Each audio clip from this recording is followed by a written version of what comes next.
Now, to clean this answer up a little bit more, we can add a sentence in the beginning that more appropriately addresses the topic. So you can say something along the lines of, in creating the poem, or writing the poem, whatever,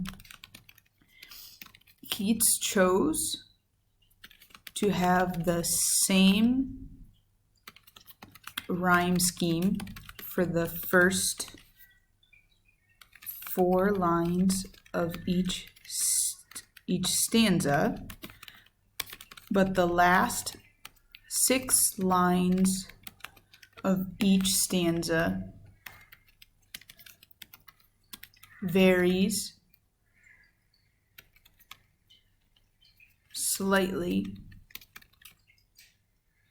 from all the other stanzas. For example, and I talked in the end of the last presentation about you could put what I'm going to write now at the end also. That's also structurally okay. But I can do it here as well, so I'm going to go ahead because it kind of flows a little bit better. For example,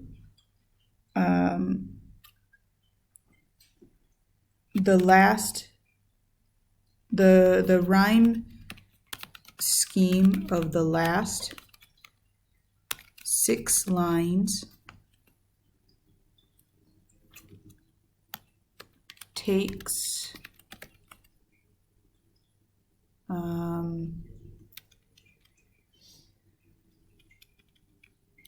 6 lines takes a variant of the following.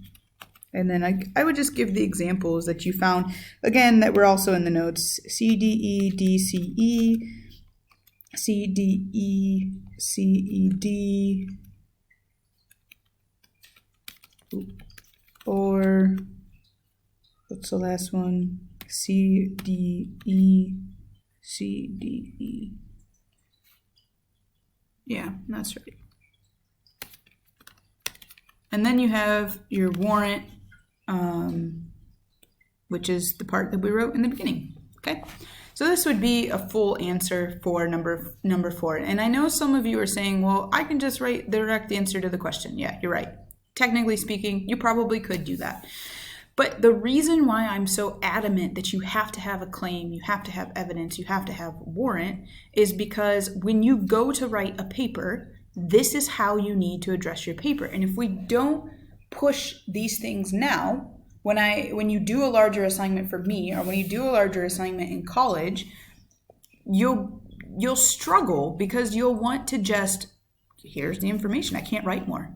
And that's not the case. You can always write more. You can always explain what you're trying to say. You can explain the process of how you got there. Okay? So these are questions 1 through 4. If you're still struggling with how I got some of these answers or how we found them, then please contact me. I'll be glad to help you. But that's it for this week. Hope you have a great day.